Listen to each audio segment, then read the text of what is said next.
1월 25일 목요일 장윤선의 이슈파이터 지금부터 시작하겠습니다. 매주 목요일마다 TBS 의뢰로 여론조사 전문기관 리얼미터가 국정 지지율과 주요 현안에 대한 여론 동향을 알려주는 시간인데요. 함께 하실 두 분의 전문가 소개하겠습니다. 이택수 리얼미터 대표님 나오셨습니다. 어서 오십시오. 네, 안녕하세요. 네, 반갑습니다. 배종찬 리서치앤리서치 본부장님 모셨습니다. 어서 오십시오. 안녕하십니까. 네. 배 본부장님은 제가 이 프로그램에서는 처음 뵙는 것 같아요. 네, 이게 네. 인기 있는 프로그램에 출연하게 돼서 영광입니다. 네. 인기가 좀 있으려면 많이 네. 좀 좋아요와 구독하기로 힘을 좀 주셔야 될 것 꼭 같아요. 눌러야 될 것 같습니다. 좋아요. 좋아요 네. 꼭. 네. 구독하기 꼭. 지난주보다 순위가 좀 많이 올랐다는 소문이에요. 아니, 여의도까지. 아, 그래요? 알고 예. 있거든요. 아니, 그렇게 많이 오르지는 네. 않았고요. 좀 더 노력해야 될 것 그래도 같습니다. 속도가 굉장히 네. 가파른 아, 네, 속도로 그러니까요. 상승하고 있다. 네. 아유, 뭐 또 그렇게까지. 믿을 만한 분석이신 거죠? 오늘 이제 배종찬 본부장 네. 나왔으니까 네. 예. 이번 주 순위가 더 오르지 않을까. 아, 네. 뭐 시청률, 청취를 끌어올리는. 견인차 역할을. 제가 뭐 예. 무게감은 더해줄 수 있는데 시청률은 좀 지켜보겠습니다. 네. 많이 도와주십시오. 예. 배 본부장님은 헤어스타일 때문에 굉장히 인기가 많으실 것 같아요. 그렇죠. 예. 이제 여의도에 네. 찰리신이라는 별명을 갖고 있는데 오, 또 찰리 씨. 배광 통키, 네, 그다음에 배광 또 아까 통키. 무슨 얘기했죠? 잔디 인형인데 예, 잔디 인형. 찰리 씨는 모르는 분들이 많을 것 같습니다. 예. 예전에 이제 예. 젊었을 때 잘생겼다가 상당히 또 인기 있었던 배우인데 네. 플래툰이라는 영화에 아마 나왔던 거예요. 제가 기억이 명치는 않은데 네. 뭐 잡음이 비슷하다고 이렇게 네. 근데 젊을 때 사실 제가 봤기 때문에 네. 이택수 대표께서 그래서, 하도 주장을 하셔가지고 제가 저는 알겠습니다. 찰리 씨는 아니고 네. 내일 모레 신이다. 죄송합니다. 네. 내일 모레 쉰이다. 네. 아, 알겠습니다. 내일 모레 쉰. 이걸로 정리하기고요. 제가 보기엔 잔디 인형이 제일 정확합니다. 채택하겠습니다. 네. 라는 생각이 좀 듭니다. 저희가 심각한 얘기를 좀 해야 돼요. 네. 사실 이번 주 한 주간 가장 전국을 뜨겁게 달궜던 이슈이기도 합니다. 국정농단만 있는 줄 알았더니 사법농단이 네. 있었다. 어제 물론 이 김명수 대법원장께서 직접 사과를 하긴 했지만 좀채 사그라들지 않고 있습니다. 특히 네. 판사들 입장에서는 개인 이메일까지 전부 들여다본 네. 거거든요. 근데 도대체 개인 이메일을 어떻게 법원 행정처에서 주소는 알 수 있지만 네. 비밀번호는 알 수 없는 거잖아요. 근데 어떻게 이런 것을 다 확인을 했을까? 네. 굉장히 꼼꼼하게 성향 분석을 했는데 블랙리스트가 없다? 이건 좀 이해할 수 없는 거 아닌가라는 생각이 좀 듭니다. 우선 어떻게 보셨어요? 두 분께서는?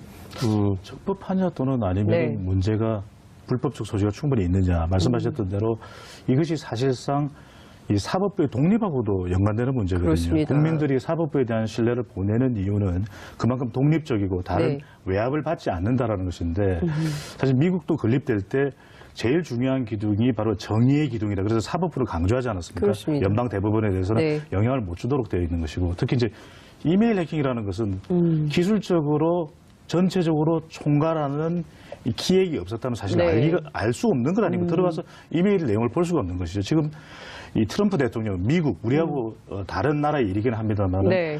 이 미국에서도 지금 이메일 해킹이 가장 큰 지금 그렇죠. 수세에 국내에 몰아넣고 있는 이슈거든요. 그만큼 신뢰의 문제인 것인데 그런 면에서는 이 부분이 지금 밝혀지고 있는 내용도 성향을 조사했다라는 것은 결국 이 판사 분들의 네. 이 독립적인 이 판결에도 영향을 줄 수밖에 없다는 점에서 이 국민 여론이 받아들였을 때는 상당히 불법적 소지가 높아 보입니다. 그러니까요. 당장 댓글들 보니까 김진태 의원이 무죄 판결 받았잖아요. 네. 그것도 그냥 안 보인다 이렇게 그렇죠, 이제. 보시더라고요. 네. 이택수 대표님은 어떻게 보세요? 공교롭게도 그런 판결이 또 오늘 의혹이 막 있었기 생기는 때문에 거죠. 예. 설마 했는데 실제 이 사법부 블랙리스트 추가조사위원회가 네.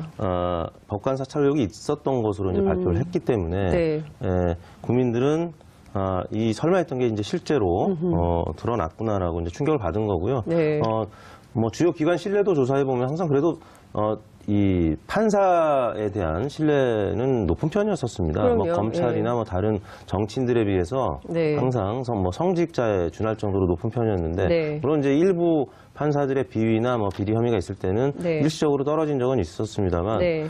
이 사법부에 대한 국민들의 기대감은 컸었죠. 그리고 네. 지난 박근혜 전 대통령에 대한 탄핵도 최종 결정은 아무튼 사법부가 한 거 아니겠습니까? 네. 헌법재판소에서 했기 때문에. 근데 그 판사들에 대한 블랙리스트가 있었다? 이거는 이제 국민들 입장에서는 도저히 용납 가능하지 않은. 그러니까 네. 최후의 보루라고 이제 생각되는 부분에까지 이런 마수가 뻗쳤다라는 것에 네. 대해서 많은 실망감을 이제 가졌고요. 네. 아무튼 김명수 대법원장이 이제 자체 조사를 한 번 더 하는 것으로 검찰 수사를 사실상 거부했는데 네. 이에 대한 이제 국민 여론을 네. TBS 의뢰로 조사를 예. 해봤습니다. 어떻게 나왔습니까? 조사 결과가? 대법원 행정처의 이제 판사 블랙리스트 의혹에 대해서 검찰 또는 특별 검사가 강제 수사하는 것에 대해서 네. 어떻게 생각하는지 물었는데요. 매우 찬성이 39.7%, 찬성하는 편이 30%, 합쳐서 69.7%가 찬성하는 것으로 그러니까 검찰이나 또는 특검이 강제 수사하는 것에 대해 찬성하는 것으로 나타났고요. 네. 반대는 28.7%로 한 절반에 미치지 못하는 네. 찬성 의견이 매우 높게 나타났습니다. 네.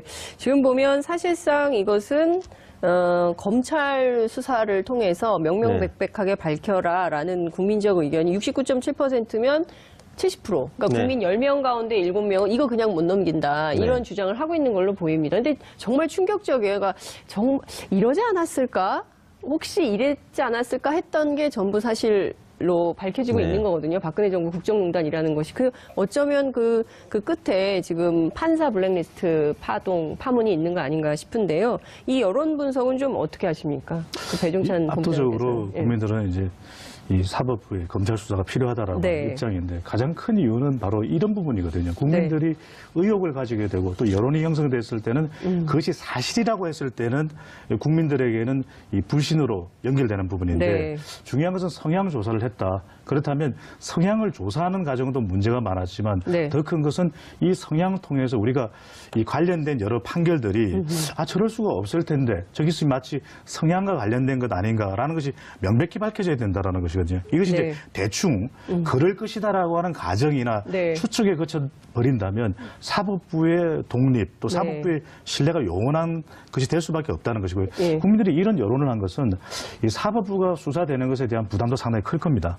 이 김명수 대법원장도 이것이 공개될 경우에 계속 지속적으로 관련된 사건이 보도되고 네. 국민들에게 전달되게 되면 신뢰가 더 추락할 수도 있는 것이거든요. 네. 그럼에도 불구하고 압도적으로 69.7%, 70%입니다. 10명 중 7명이 이런 의견을 냈다라고 하는 것은 이것이 지금 미봉에 그칠 것이 아니라 바로 밝혀져야만 네. 다음 단계인 이 신뢰 회복이 가능하다. 그런 여론이 반영된 것으로 보여집니다.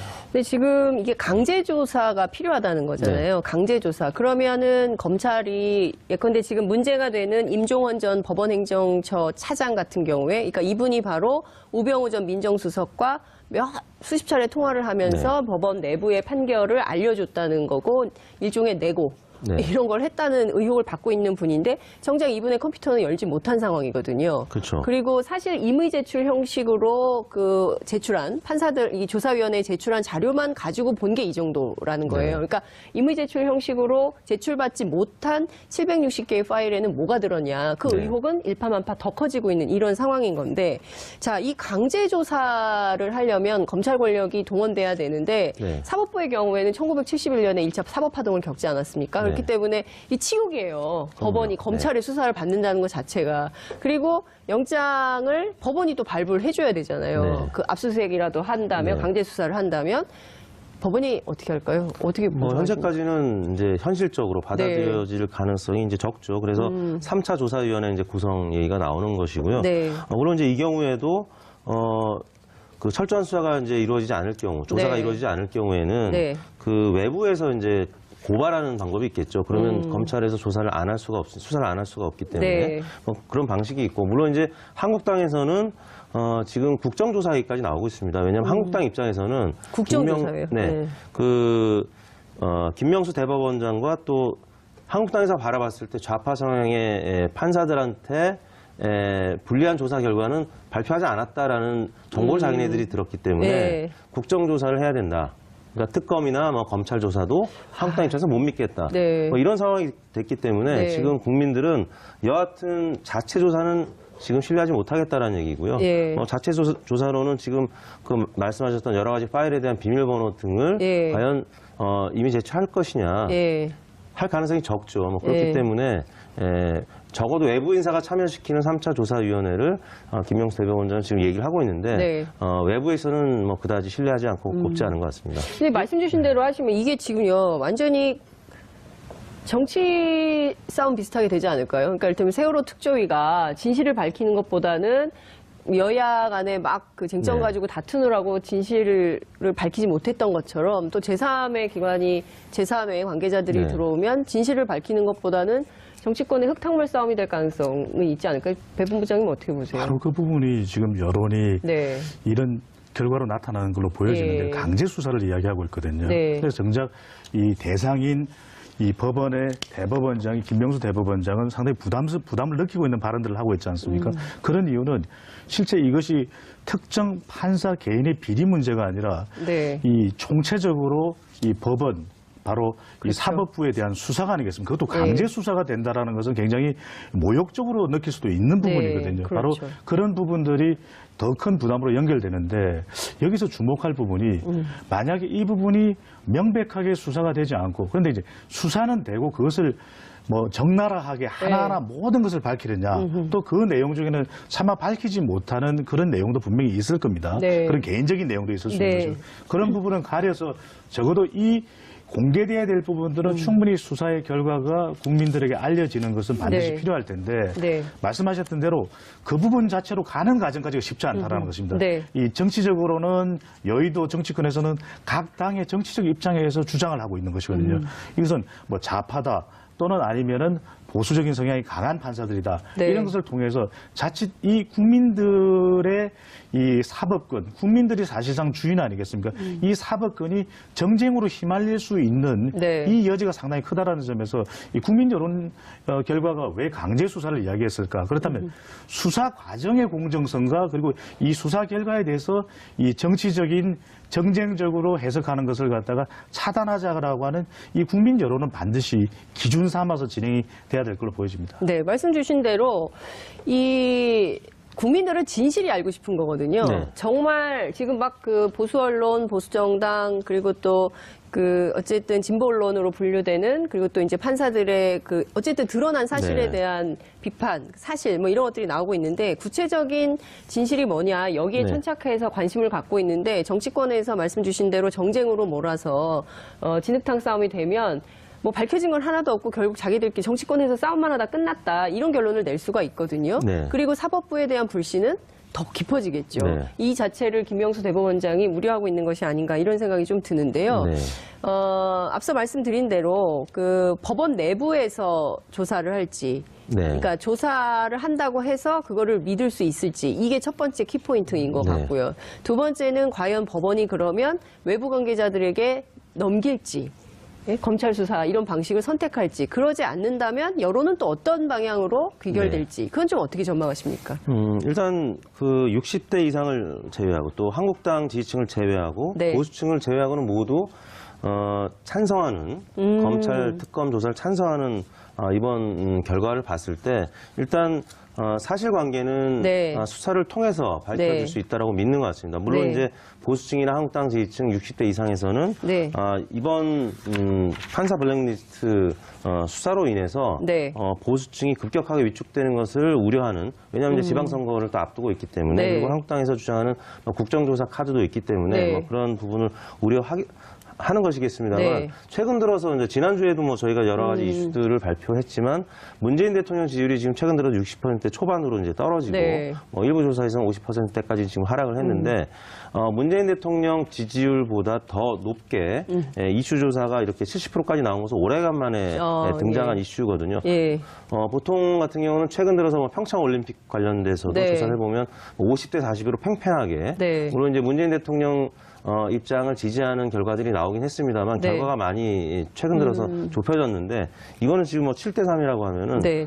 국민들이 압도적으로 지금 사법부의 문제는 한번 네. 철저한 수사가 필요하다. 왜냐하면 내부적으로 지금 1차, 2차 양승태, 김명수 대법원장 과정을 거치면서 지금 철저한 수사가 안 이루어졌기 때문에 네. 못 믿겠다라는 것이거든요. 그렇죠. 예, 그래서 외부의 뭐 인사를 영입을 해서 조사를 한다고 해도 네. 국민들은 신뢰할 수 있을지 그 부분이 이제 여론조사에 반영이 된 것 같습니다. 그러니까요.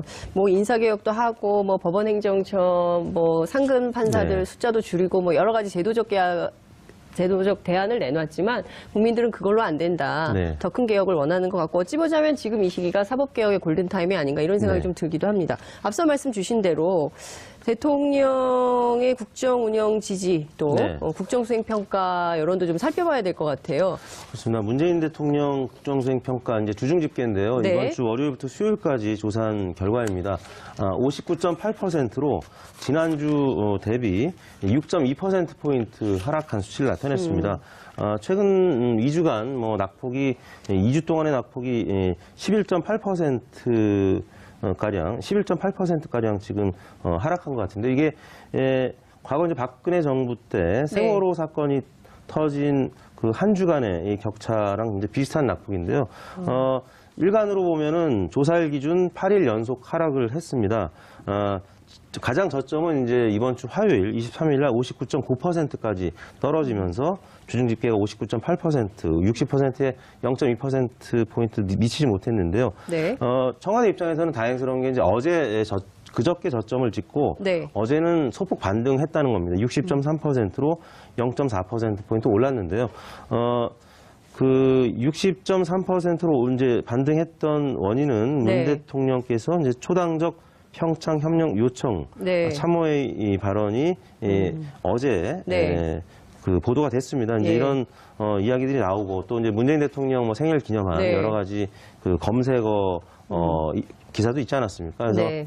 이제 여러 가지 오해들을 문재인 대통령 팬심이 이제 풀어주려고 하는 노력들이 있으면서 어제는 소폭 반등을 했는데 네. 여하튼 뭐 저희 리얼미터뿐만 아니라 이제 그제 발표된 조사에서도 50% 중반이 하나 네. 조사 결과가 있었기 때문에 지금 문재인 대통령은 평창 올림픽 그리고 뭐 최근 들어서 그 비트코인 문제까지 네. 이제 뭐 계속 반영이 되면서 지지율 약세를 2주째 지금 나타내고 있습니다. 네, 이 박근혜 정부 시절에 세월호 참사 때하고 비슷한 낙폭 현상이 벌어진다. 이것은 좀 중요한 포인트로 봐야 될 것 같은데요. 어떻게 보십니까? 이게 어떤 요인 때문이라고 보세요? 특히 대구 경북 지역에서 16%포인트 정도 떨어졌다는 분석도 나오는데요.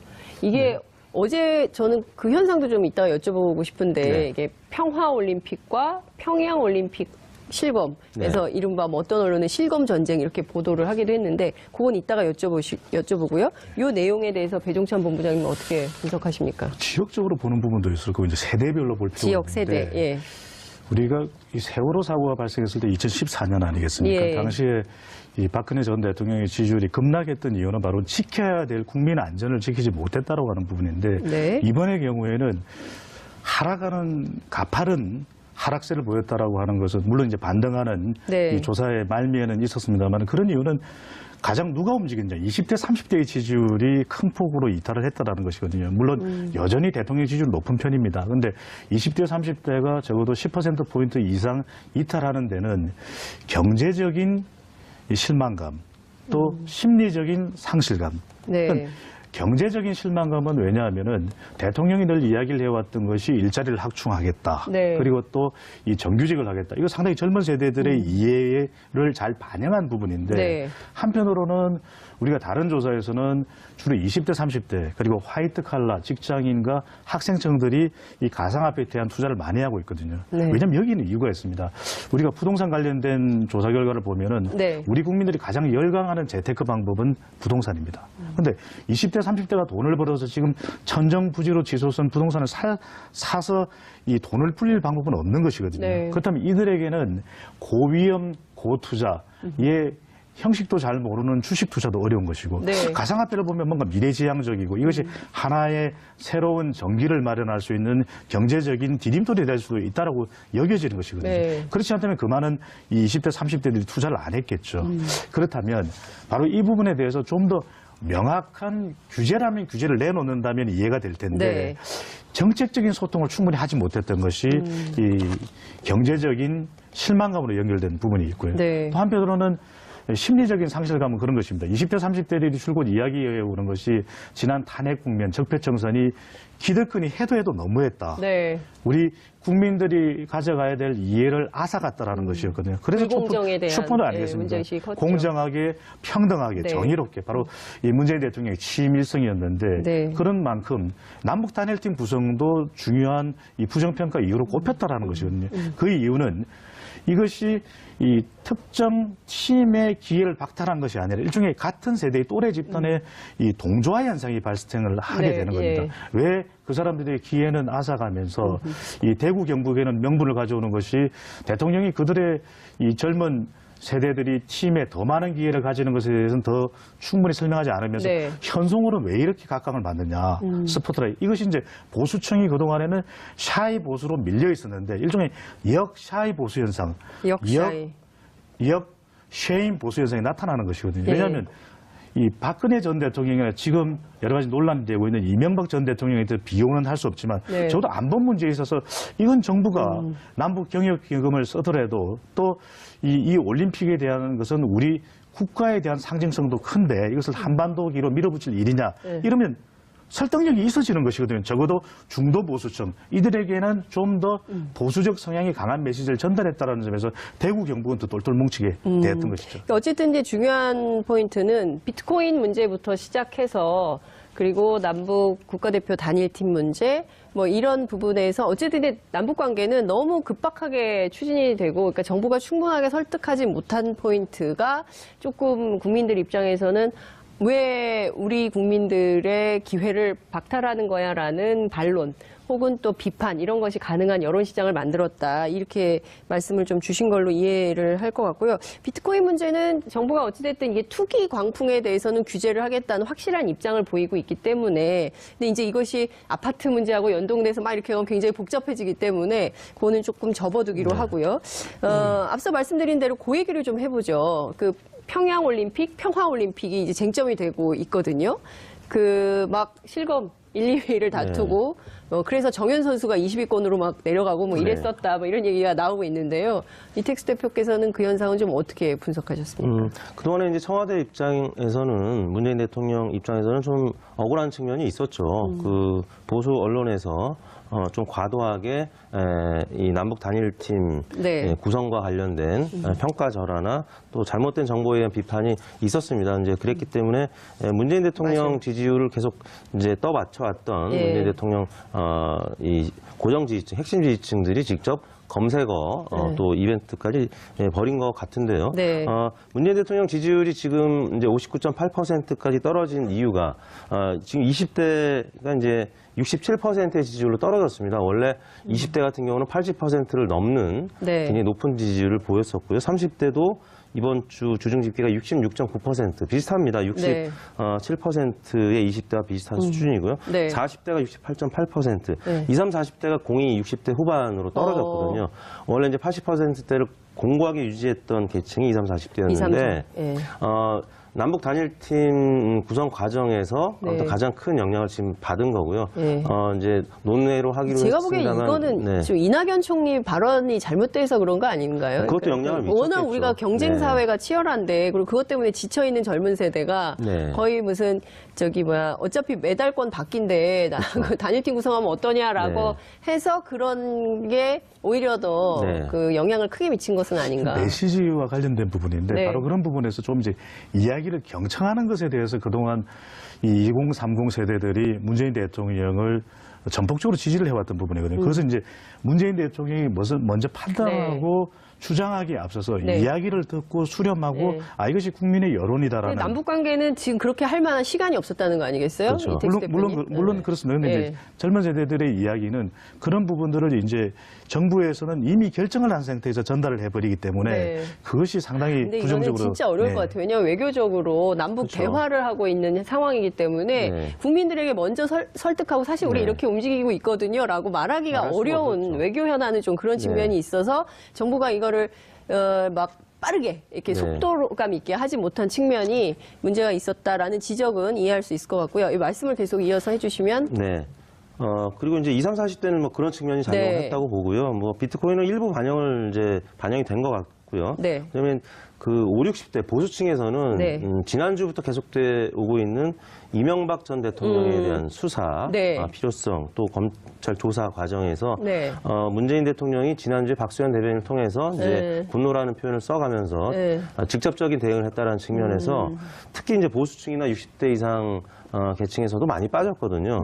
근데 이제 그 이명박 전 대통령에 대한 적폐 수사는 여론조사를 해보면 뭐 예전에 60, 70% 이상 다 공감을 합니다. 네. 근데 이제 이명박 전 대통령이 직접 지난번에 바레인 출국할 때도 공항 성명을 발표했었고 네, 네. 이번에도 이제 개인 사무실에서 발표를 했는데 그럴 때마다 이명박 전 대통령을 지지하는 계층이 결집을 했거든요.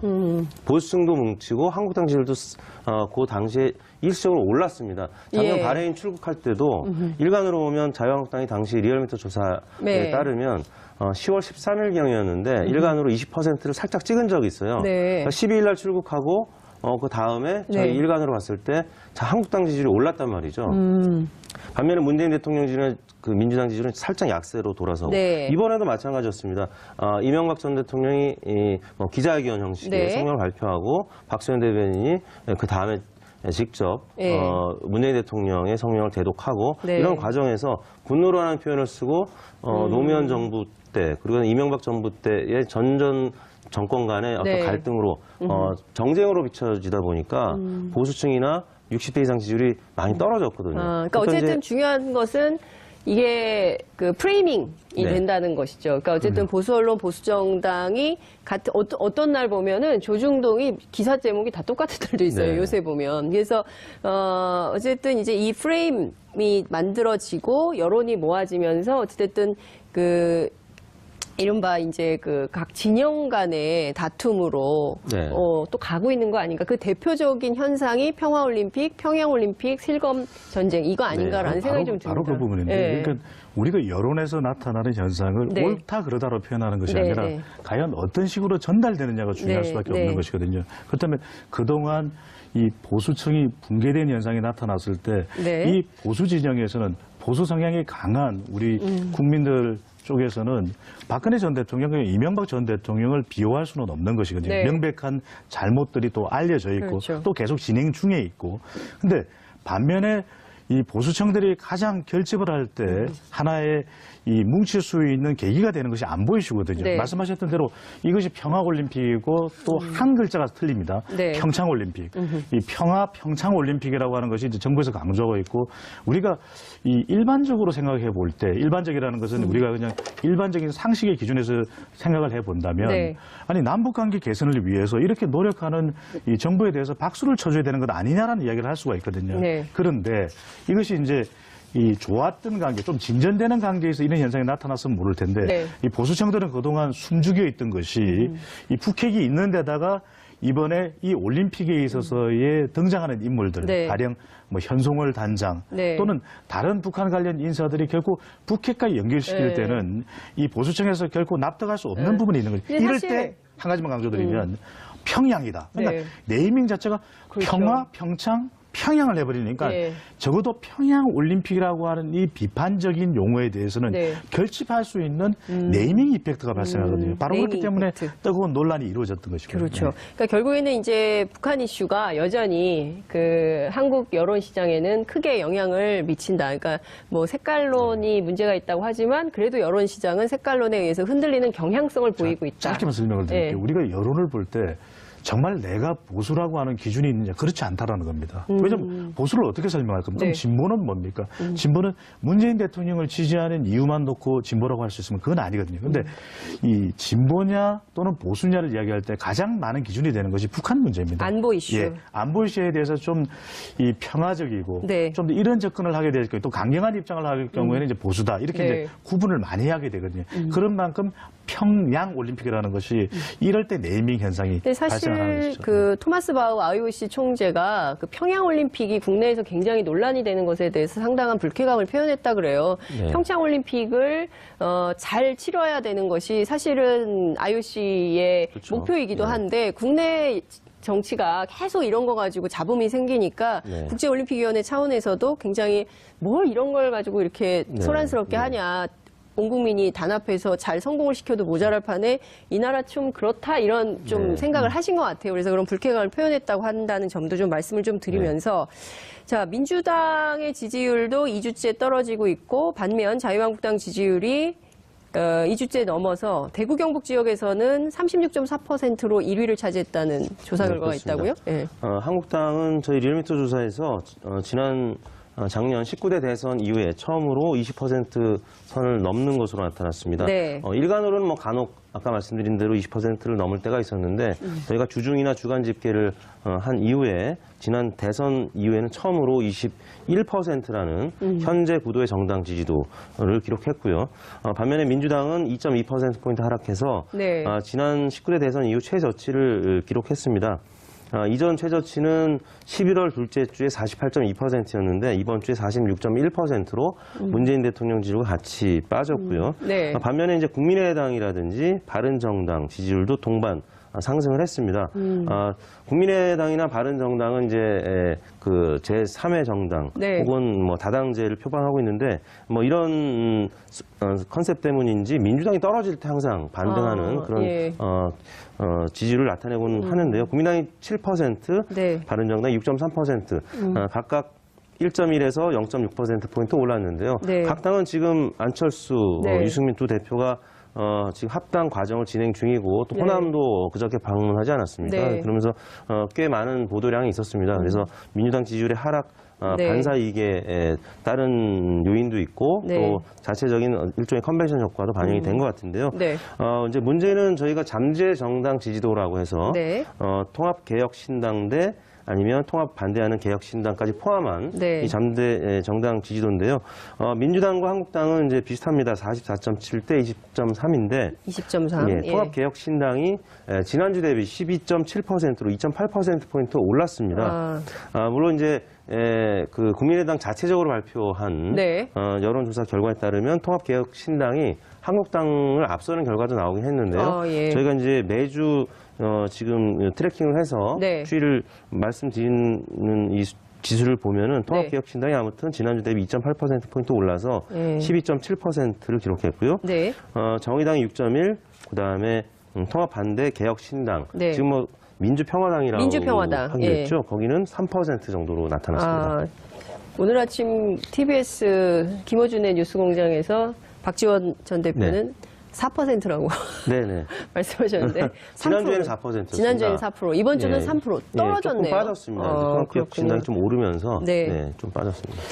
뭐 3%도 4% 정당의 지지율이 큰 차이가 있는 것은 네. 아니고 적어도 이제 두 자릿수 예. 이상의 지지율은 보여야만 두 자릿수 그러니까 10% 이상은 돼야만 이 정당으로서의 외연 확대에 대해서 좀 더 탄력을 받을 수가 있다는 네, 것이거든요. 네. 그런 점에서도 보면 왜 이 국민 플러스 바른 이른바 통합개혁신당이 이 초반에는 이 움직임, 통합의 움직임이 있는 초반에는 지지율이 이 자유한국당을 넘었을 정도로 그런 결과가 네. 나올 정도로 이 시너지 효과가 있는 것으로 나타났는데 최근 이것이 바뀐 가장 큰 이유는 이 통합에 있어서는 몇 가지 중요한 요소들이 있거든요. 네. 왜냐하면 구성원들, 그러니까 정당의 구성원들도 이 유기적으로 잘 결합이 돼야 되지만 네. 지지층들도 결합이 돼야 됩니다.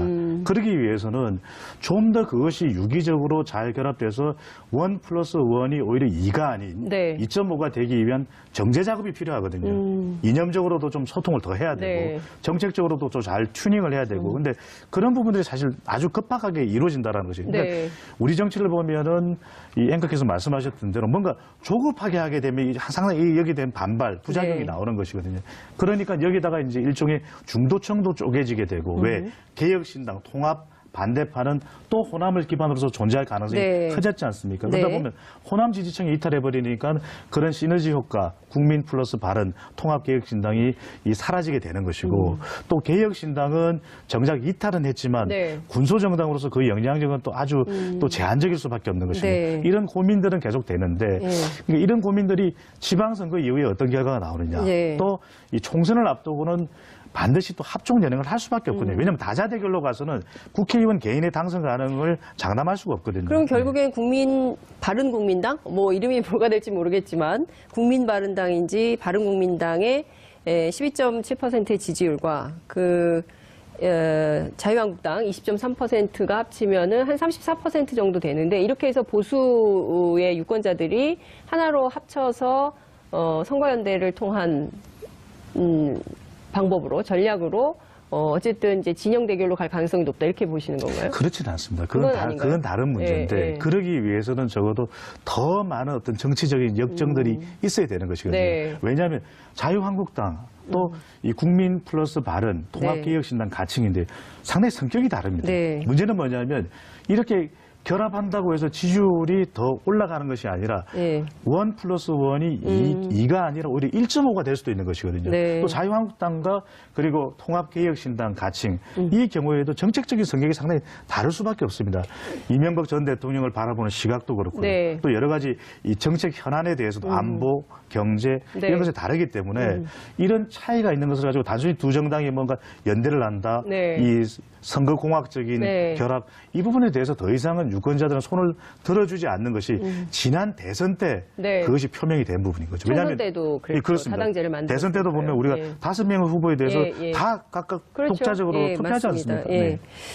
그래도 어쨌든 뭐 합종연행을 한다고 하더라도 또 5당 체제가 되는 거거든요. 네. 그 5당 체제에서 이제 지방선거가 사실은 목전에 있는 건데 이제 평창올림픽 때문에 그 사이에는 올림픽에 집중하겠지만 사실 정치인들은 평창올림픽 기간에도 상당한 이제 굉장히 바쁘게 네. 이제 선거를 앞두고 움직이게 될 텐데 이 5당 체제와 관련해서 여전히 여론 지형은 더불어민주당이 강세 흐름을 전국적으로 좀 보이고 있나요? 그러니까 지난 23일 날 청와대에서 문재인 네. 대통령이 그 더불어민주당 의원들하고 오찬 간담회를 했는데 이 자리에서 이제 영남 선거에 대한 언급이 좀 있었던 것 같아요. 몇몇 네. 국회의원들이.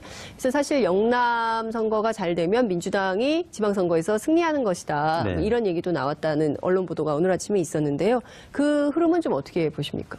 일단 영남 중에서도 PK, TK를 좀 네. 나눠서 봐야 될 것 같은데 네. PK 지역은 민주당이 지금 굉장히 강세를 보이고 있고 네. 실제 뭐 여러 가지 가상 대결 여론조사가 부산시장이라든지 경남지사 강세를 보이고 있습니다. 그리고 그건 사실이고. 예, 홍준표 예. 대표가 또 대구 북구을 당협위원장을 맡으면서 TK를 교두보로 해서 위로 올라가겠다는 얘기를 했기 때문에 어떻게 보면 PK 지역을 좀 포기한 것이 아니냐라는 얘기까지 나올 정도로 네. 그래서 PK 지역은 민주당이 강세인 건 분명하고요. 네. 지금 이 5당 구조 체제로 만약에 선거가 치러진다고 하면 네. 지금 그 민주평화당 네. 그 통합개혁 반대하는 개혁신당 쪽에서의 네. 지지율은 크지 않기 때문에 네. 민주당 고공행진 속에서 나머지 한국 그다음에 통합개혁신당 네. 그러니까 국민 다른 통합당이 흩어진 채 선거가 예. 치러진다는 얘기라면 예, 예. 민주당이 굉장히 유리한 조건에서 치러질 가능성이 있고요. 네. 이러면은 뭐 광역단체장 기준으로 보면은 네. 9개나 10개 이상 가져갈 수 있거든요. 여당이. 예. 뭐 결국에는 선거 직전에 한국당과 네. 또 국민바른 통합당의 알겠습니다. 어떤 물밑 계산 또 네. 뭐 어떤 협상 이런 게 있지 않을까 싶습니다. 자유한국당, 그러니까 홍준표 대표의 경우에는 그 대구시장 선거에서 지면 자유한국당 문 닫아야 된다 이제 이렇게 얘기를 했고요.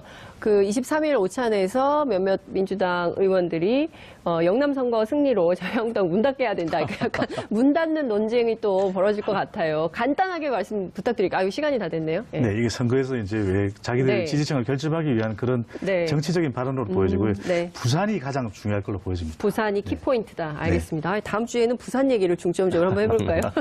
오늘 말씀은 여기서 마무리하겠습니다. 말씀 잘 들었습니다. 네, 고맙습니다. 감사합니다.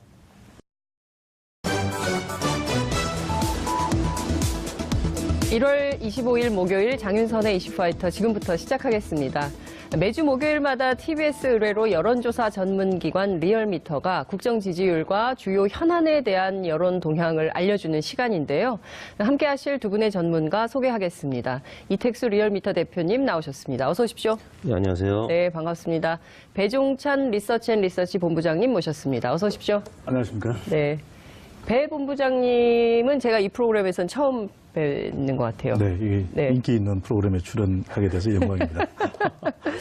인기가 좀 있으려면 많이 네. 좀 좋아요와 구독하기로 힘을 좀 주셔야 될 것 꼭 같아요. 눌러야 될 것 같습니다. 좋아요. 좋아요 네. 꼭. 네. 구독하기 꼭. 지난주보다 순위가 지금 많이 올랐다는 소문이 여의도까지. 아, 그래요? 알고 예. 있거든요. 아니, 그렇게 많이 오르지는 네. 않았고요. 좀 더 노력해야 될 것 저도 같습니다. 속도가 굉장히 네. 가파른 아, 네, 속도로 그러니까요. 상승하고 있다. 네. 아유, 뭐 또 그렇게까지. 믿을 만한 분석이신 거죠? 오늘 이제 배종찬 본부장 네. 나왔으니까 네, 예. 이번 주 순위가 더 오르지 않을까. 아, 네. 뭐 시청률, 청취를 끌어올리는. 견인차 아, 역할을. 제가 뭐 예. 무게감은 하면 더 해줄 수 있는데 시청률은 좀 지켜보겠습니다. 네. 많이 도와주십시오. 예. 배 본부장님은 헤어스타일 때문에 굉장히 인기가 많으실 것 같아요. 그렇죠. 이제 여의도에 네. 찰리신이라는 별명을 갖고 있는데 오, 또 찰리 씨. 배광 통키, 네, 그다음에 배광 또 아까 통키. 무슨 얘기했죠? 잔디 인형. 예, 잔디 인형. 찰리 씨는 모르는 분들이 많을 것 같습니다. 예. 예전에 이제 예. 젊었을 때 잘생겼다가 상당히 또 인기 있었던 배우인데 네. 플래툰이라는 영화에 아마 나왔던 거 제가 기억이 명치 않은데 네. 뭐 잡음이 비슷하다고 이렇게 네. 근데 젊을 때 사실 제가 봤기 때문에 네. 이택수 대표께서 그래서, 하도 주장을 하셔가지고 제가 저는 알겠습니다. 찰리 씨는 아니고 네. 내일 모레 신이다. 죄송합니다. 네. 내일 모레 쉰이다. 네. 알겠습니다. 내일 모레 쉰. 이걸로 정리하기고요. 제가 보기엔 잔디 인형이 제일 정확합니다. 채택하겠습니다. 네. 라는 생각이 좀 듭니다. 저희가 심각한 얘기를 좀 해야 돼요. 네. 사실 이번 주 한 주간 가장 전국을 뜨겁게 달궜던 이슈이기도 합니다. 국정농단만 있는 줄 알았더니 사법농단이 네. 있었다. 어제 물론 이 김명수 대법원장께서 직접 사과를 하긴 했지만 좀채 사그라들지 않고 있습니다. 특히 네. 판사들 입장에서는 개인 이메일까지 전부 들여다본 네. 거거든요. 근데 도대체 개인 이메일을 어떻게 법원 행정처에서 주소는 알 수 있지만 네. 비밀번호는 알 수 없는 거잖아요. 근데 어떻게 이런 것을 다 확인을 했을까? 네. 굉장히 꼼꼼하게 성향 분석을 했는데 블랙리스트가 없다? 이건 좀 이해할 수 없는 거 아닌가라는 생각이 좀 듭니다. 우선 어떻게 보셨어요? 두 분께서는? 적법하냐 또는 아니면 네. 문제가 불법적 소지가 충분히 있는지 알려지는 것은 반드시 네. 필요할 텐데 네. 말씀하셨던 대로 그 부분 자체로 가는 과정까지가 쉽지 않다라는 것입니다. 네. 이 정치적으로는 여의도 정치권에서는 각 당의 정치적 입장에서 주장을 하고 있는 것이거든요. 이것은 뭐 좌파다 또는 아니면은 보수적인 성향이 강한 판사들이다. 네. 이런 것을 통해서 자칫 이 국민들의 이 사법권, 국민들이 사실상 주인 아니겠습니까? 이 사법권이 정쟁으로 휘말릴 수 있는 네. 이 여지가 상당히 크다라는 점에서 이 국민 여론 결과가 왜 강제 수사를 이야기했을까? 그렇다면 수사 과정의 공정성과 그리고 이 수사 결과에 대해서 이 정치적인 정쟁적으로 해석하는 것을 갖다가 차단하자라고 하는 이 국민 여론은 반드시 기준 삼아서 진행이 돼야 될 걸로 보여집니다. 네, 말씀 주신 대로 이 국민들은 진실이 알고 싶은 거거든요. 네. 정말 지금 막 보수 언론, 보수 정당 그리고 또 어쨌든 진보 언론으로 분류되는 그리고 또 이제 판사들의 어쨌든 드러난 사실에 네. 대한 비판, 사실 뭐 이런 것들이 나오고 있는데 구체적인 진실이 뭐냐 여기에 네. 천착해서 관심을 갖고 있는데 정치권에서 말씀 주신 대로 정쟁으로 몰아서 진흙탕 싸움이 되면 뭐 밝혀진 건 하나도 없고 결국 자기들끼리 정치권에서 싸움만 하다 끝났다 이런 결론을 낼 수가 있거든요. 네. 그리고 사법부에 대한 불신은 더 깊어지겠죠. 네. 이 자체를 김명수 대법원장이 우려하고 있는 것이 아닌가 이런 생각이 좀 드는데요. 네. 앞서 말씀드린 대로 법원 내부에서 조사를 할지 네. 그러니까 조사를 한다고 해서 그거를 믿을 수 있을지 이게 첫 번째 키포인트인 것 네. 같고요. 두 번째는 과연 법원이 그러면 외부 관계자들에게 넘길지 예? 검찰 수사 이런 방식을 선택할지 그러지 않는다면 여론은 또 어떤 방향으로 귀결될지 그건 좀 어떻게 전망하십니까? 일단 60대 이상을 제외하고 또 한국당 지지층을 제외하고 네. 보수층을 제외하고는 모두 찬성하는 검찰 특검 조사를 찬성하는 이번 결과를 봤을 때 일단 사실관계는 네. 수사를 통해서 밝혀질 네. 수 있다라고 믿는 것 같습니다. 물론 네. 이제 보수층이나 한국당 지지층 60대 이상에서는 네. 이번 판사 블랙리스트 수사로 인해서 네. 보수층이 급격하게 위축되는 것을 우려하는 왜냐하면 이제 지방선거를 또 앞두고 있기 때문에 네. 그리고 한국당에서 주장하는 국정조사 카드도 있기 때문에 네. 뭐 그런 부분을 하는 것이겠습니다만 네. 최근 들어서 이제 지난주에도 뭐 저희가 여러 가지 이슈들을 발표했지만 문재인 대통령 지지율이 지금 최근 들어 60% 초반으로 이제 떨어지고 네. 일부 조사에서는 50%대까지 지금 하락을 했는데 문재인 대통령 지지율보다 더 높게 이슈 조사가 이렇게 70%까지 나온 것은 오래간만에 등장한 예. 이슈거든요. 예. 보통 같은 경우는 최근 들어서 뭐 평창 올림픽이나 또는 특검이 강제 수사하는 것에 대해 찬성하는 것으로 나타났고요. 네. 반대는 28.7%로 한 절반에 미치지 못하는 네. 찬성 의견이 매우 높게 나타났습니다. 네. 지금 보면 사실상 이것은 검찰 수사를 통해서 명명백백하게 밝혀라라는 국민적 의견이 69.7%면 70%. 그러니까 네. 국민 10명 가운데 7명은 이거 그냥 못 넘긴다. 이런 네. 주장을 하고 있는 걸로 보입니다. 근데 정말 충격적이에요. 그러니까 이러지 않았을까? 혹시 이랬지 않았을까 했던 게 전부 사실로 밝혀지고 네. 있는 거거든요. 박근혜 정부 국정농단이라는 것이.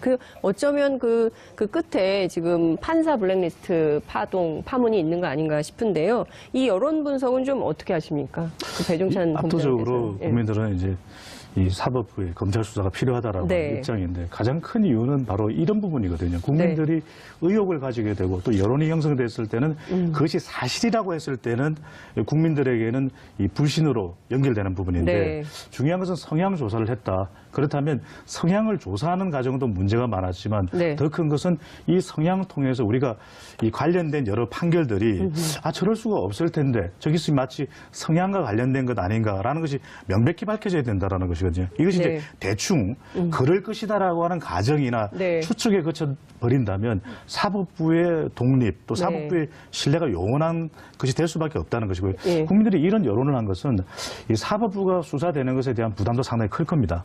이 김명수 대법원장도 이것이 공개될 경우에 계속 지속적으로 관련된 사건이 보도되고 네. 국민들에게 전달되게 되면 신뢰가 더 추락할 수도 있는 것이거든요. 네. 그럼에도 불구하고 압도적으로 69.7% 70%입니다. 10명 중 7명이 이런 의견을 냈다라고 하는 것은 이것이 지금 미봉에 그칠 것이 아니라 바로 밝혀져야만 네. 다음 단계인 이 신뢰 회복이 가능하다. 그런 여론이 반영된 것으로 보여집니다. 근데 지금 이게 강제조사가 필요하다는 거잖아요. 강제조사. 그러면은 검찰이 예컨대 지금 문제가 되는 임종원 전 법원행정처 차장 같은 경우에, 그러니까 이분이 바로 우병우 전 민정수석과 수십 차례 통화를 하면서 법원 내부의 판결을 알려줬다는 거고 일종의 내고 네. 이런 걸 했다는 의혹을 받고 있는 분인데 정작 이분의 컴퓨터는 열지 못한 상황이거든요. 그렇죠. 그리고 사실 임의 제출 형식으로 그 제출한 판사들 이 조사위원회에 제출한 자료만 가지고 본 게 이 정도라는 거예요. 네. 그러니까 임의 제출 형식으로 제출받지 못한 760개의 파일에는 뭐가 들었냐. 그 네. 의혹은 일파만파 더 커지고 있는 이런 상황인 건데 자, 이 강제 조사를 하려면 검찰 권력이 동원돼야 되는데 네. 사법부의 경우에는 1971년에 말씀하셨던 대로 이것이 사실상 이 사법부의 독립하고도 연관되는 문제거든요. 그렇습니다. 국민들이 사법부에 대한 신뢰를 보내는 이유는 그만큼 독립적이고 다른 네. 외압을 받지 않는다라는 것인데 사실 미국도 건립될 때 제일 중요한 기둥이 바로 정의의 기둥이다. 그래서 사법부를 강조하지 않았습니까? 그렇습니다. 연방 대법원에 대해서는 네. 영향을 못 주도록 되어 있는 것이고 특히 이제 이메일 해킹이라는 것은 기술적으로 전체적으로 총괄하는 이 기획이 없었다면 사실 네. 알 수 없는 것 아니고 들어가서 이메일 내용을 볼 수가 없는 것이죠. 지금 이 트럼프 대통령 미국 우리하고 다른 나라의 일이긴 합니다만 네. 이 미국에서도 지금 이메일 해킹이 가장 큰 지금 그렇죠. 수세에 국내에 몰아넣고 있는 이슈거든요. 그만큼 신뢰의 문제인 것인데 그런 면에서는 이 부분이 지금 밝혀지고 있는 내용도 성향을 조사했다라는 것은 결국 이 판사 분들의 네. 이 독립적인 이 판결에도 영향을 줄 수밖에 없다는 점에서 이 국민 여론이 받아들였을 때는 상당히 불법적 소지가 높아 보입니다. 그러니까요. 당장 그 댓글들 보니까 김진태 의원이 무죄 판결 받았잖아요. 네. 그것도 그냥 안 보인다 이렇게 그렇죠, 이제. 보시더라고요. 네. 그 이택수 대표님은 어떻게 보세요? 공교롭게도 그런 판결이 또 오늘 의혹이 막 있었기 생기는 때문에 거죠. 예. 설마 했는데 실제 이 사법부 블랙리스트 추가조사위원회가 네. 법관 사찰력이 있었던 것으로 이제 발표를 했기 때문에 네. 국민들은 이 설마 했던 게 이제 실제로 드러났구나라고 이제 충격을 받은 거고요. 네. 뭐 주요 기관 신뢰도 조사해 보면 항상 그래도 이 판사에 대한 신뢰는 높은 편이었었습니다. 그럼요. 뭐 검찰이나 예. 뭐 다른 정치인들에 비해서 네. 항상 뭐 성직자에 준할 정도로 높은 편이었는데 네. 물론 이제 일부 판사들의 비위나 뭐 비리 혐의가 있을 때는 네. 일시적으로 떨어진 적은 있었습니다만 네.